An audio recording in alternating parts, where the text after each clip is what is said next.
Hello, everyone. We are Three Gigs, Three Guys in Glasses. I'm Jim. I'm Paul. I'm Craig. And today we're going to talk about back charges, which generally come from the general contractor, which is my role in this group. So I'm going to just talk about the definition of a back charge. It's kind of a reverse change order, right? It's a contract or cost recovery method to essentially have the general contractor recover some cost he's incurred from his subcontractors.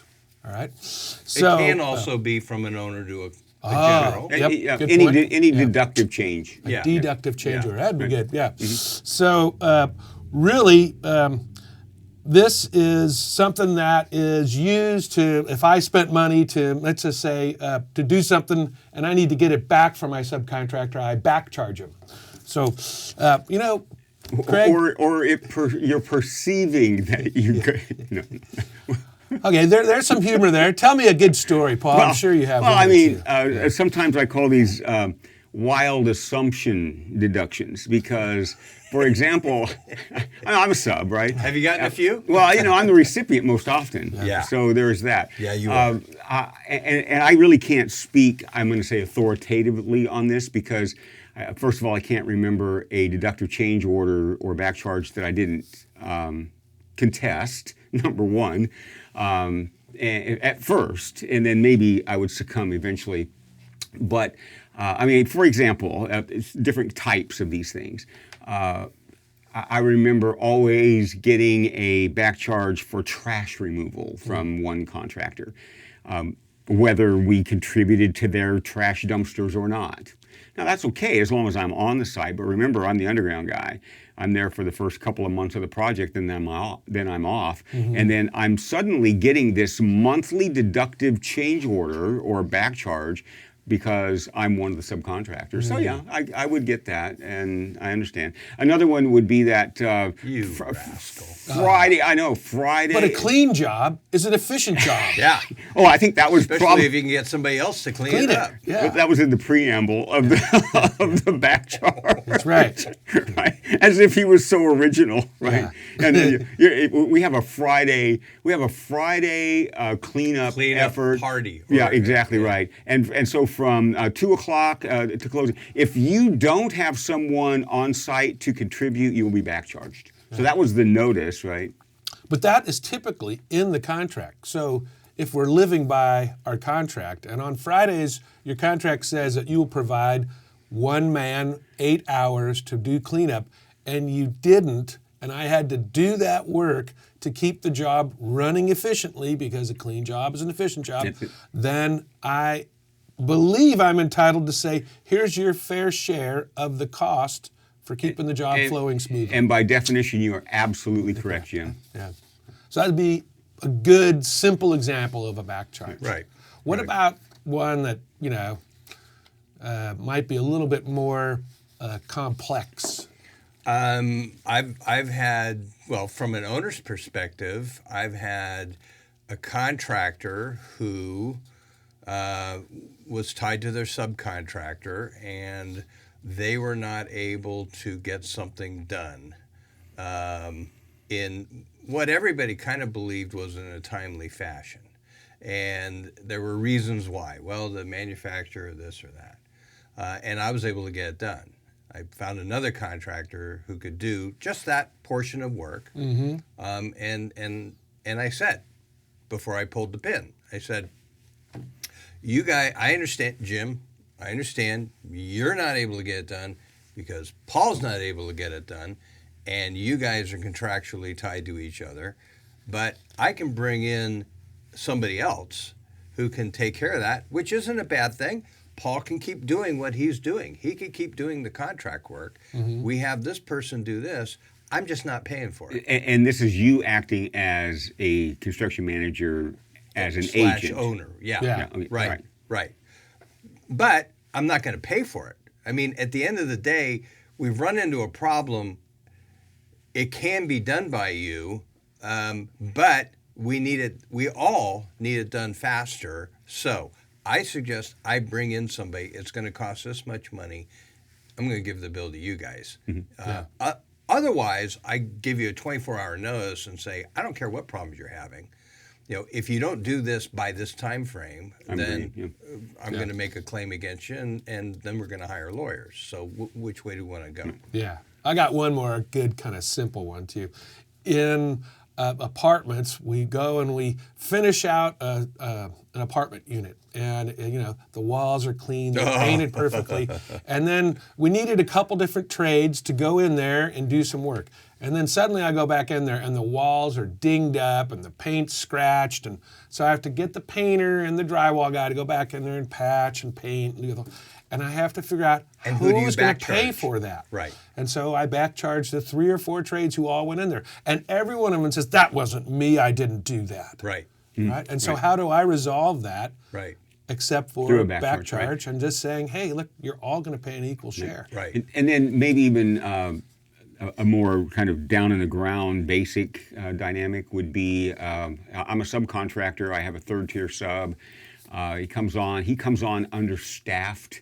And in order for him to make his concrete pour at 2 o'clock, I have to lend him some of my labor or an equipment operator or some equipment in order to get him prepared for that 2 o'clock pour. All of that work is in his contract, and he readily acknowledges it. He calls me and says, "Hey, I don't have anybody. Can you lend me somebody?" Well, there's no such thing as lend. I mean, sometimes there's some give and take, but that would usually then be at the discretion of a project manager when you saw the impact of that, what it did to our production as opposed to, how it aided in getting that subcontractor or the 3rd tier. So there might be a back charge there. Supplementing his workworkforce. Right, absolutely, yeah. So just a quick segue, for those of you who don't know, Jim's with me. Jim's the prime contractor. He's the first tier. Paul is his contractor. He's the second tier. Paul hires another contractor to work under him. They're the 3rd tier. And so on and so on forth. and so on and so on. Right. So many times we will say a 3rd tier or even a 4th tier. A tiered. And that's what we're talking about. We're talking about a contractor who's working for one of the other subcontractors, which is another whole topic in terms of contract problems there. Yeah. All right. That's a flow down. It is a flow down, right? which, if you'd been around when we talked about that, you could have defended yourself. But you are absolutely guilty on all charges. I had to pretty much throw that out there just to self-deprecate. Appreciate that. So what's kind of the notification? What would be, a way to either avoid back charges or to basically properly assess a back charge? Well, almost I think everybody tries to believe a reasonable is as soon as possible in terms of a written notice.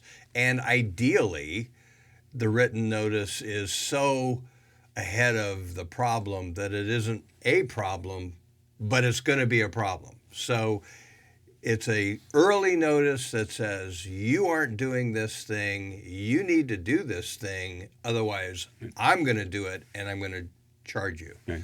I think sometimes contracts will use language that would say within a reasonable amount of time.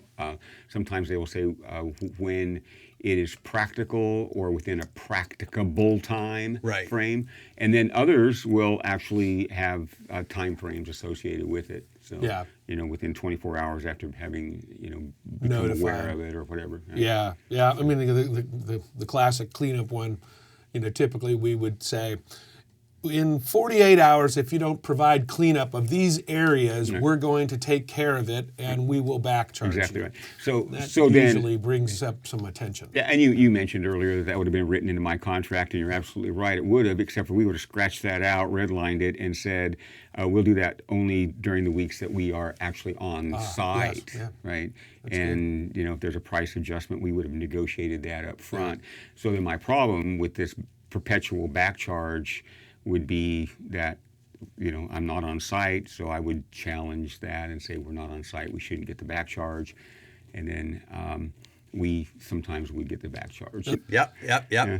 So, I had a just while it's on my head, I'm doing a shopping center, and the painter who we know had a fairly new painter out there, and they were sealing the masonry block, and I got a call from my superintendent, and he the first 30 seconds I can't repeat. That was his warm-up. And then he said, this idiot is out here just spraying everything.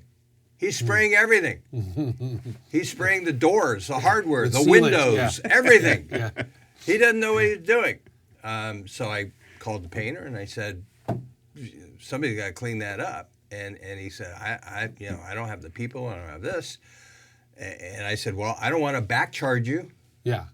But it's got to get done. And we can't wait for you to find people. I mean, you either figure it out in the next 24 hours or I'm going to get a cleaning crew in there and you're going to pay for it. I had a similar situation with a sandblaster. And he came in on a Saturday to do the sandblasting unsupervised by us. Yeah. And all of a sudden, we started getting calls from the general contractor saying, your subcontractor is fouling the community.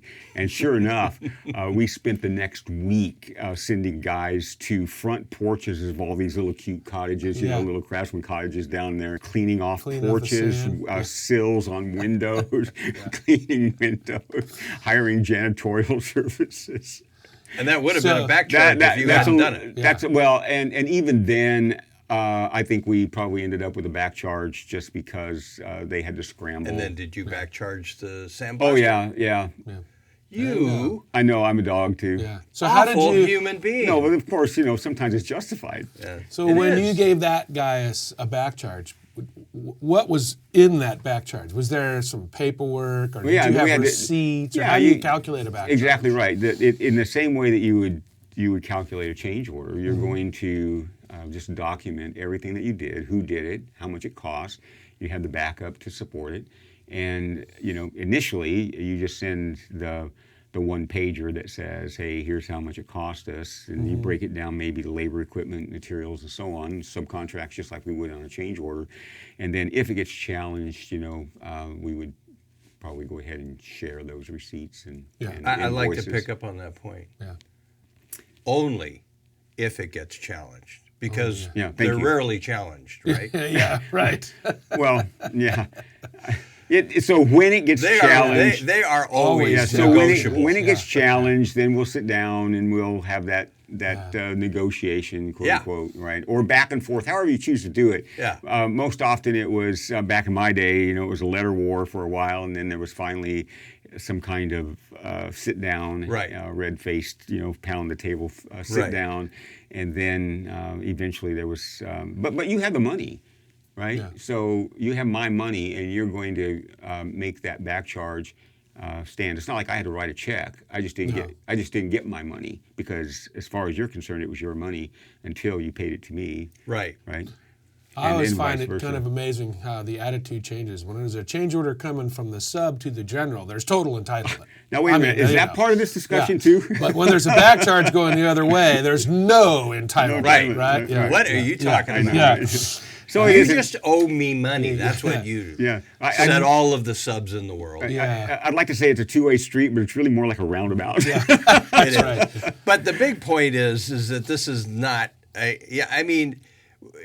change order is not black and white. Many times, sometimes it is. It is what it is. If the facts are the facts, per the contract, there's a little bit of dance. But I feel like back charges are much more art and nuance.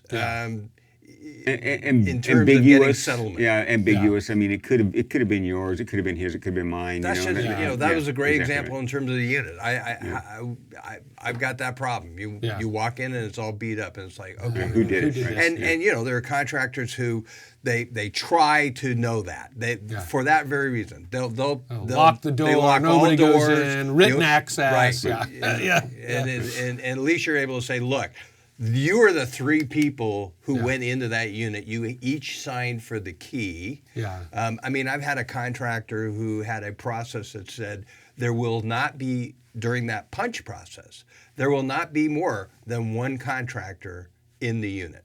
Yeah. Specifically for At that a For that time. reason. Yeah. Yeah.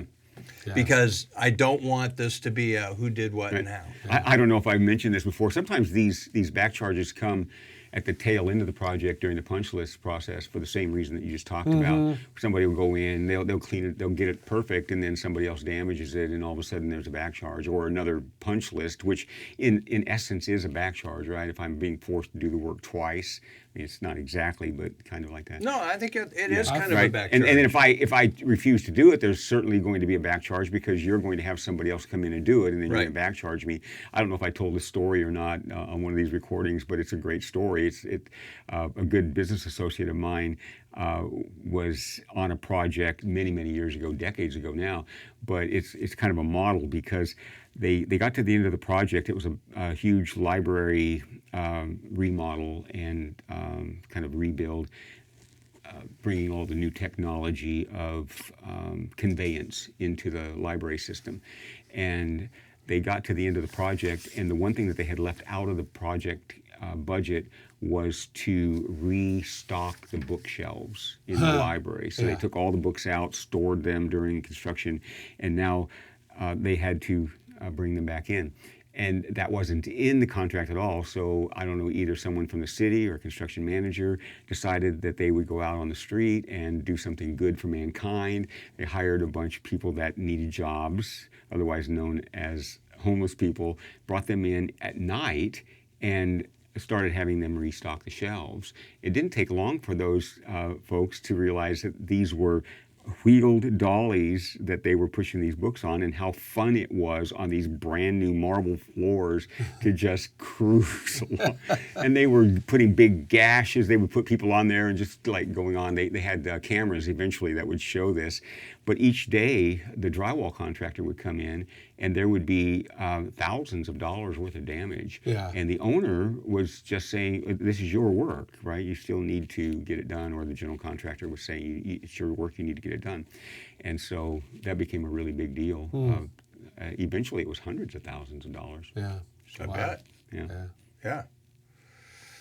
So, avoiding them is, probably pretty key. Maybe notification, communication. The best ways to resolve them, typically just sitting down and going through it together. What would you guys say? communication, I mean, Documentation, no too. contract is perfect. I mean, this isn't a plans and specs. Well, maybe it is. Can be. Yeah. It can be, but mostly it's means and methods issues. Most often. Paul's means and methods and your means and methods and the painter's means and methods and how those clash. And out of that clash, you're left with something that I'm going to say, you expect me to take that? Yeah. I'm not taking that. I don't know how that happened, but clearly there was a train crash between you and your subs. Yeah. So the only way around that, I think, is just communication, talk, not emails, not text, but a phone call to try and bring everybody along and to figure it out. Right. Yeah. So interesting. You mentioned earlier that this would probably happen. You tell a story. I think of another story. I can actually think of another story that did relate directly to the specs, where a subcontractor came on, and immediately we realized that they had materials that were not spec'd. It was a different brand, and we did not want them to install that. We actually had that, or was able to get that right away from our supplier and get it delivered within the hour at our expense. And so, and we didn't want their stuff, so they would have to send that in and do whatever they wanted to with it. But we back charged that contractor. Yeah, so, and and it was going to cost them a little bit. I've had those are kind of the good back charges. Right. Similar thing where I've got a landscaper who did something and they used the wrong materials, Right. and the underground people were still there doing something, and the landscape contractor was going to have to stop moving forward and spend 2 weeks going backwards on their ticket. And the underground contractor said, I've got 2 people I can divert over there. We can be doing that while you guys move ahead, and we'll charge you this much. And the landscape sub said, that's a deal. Yeah.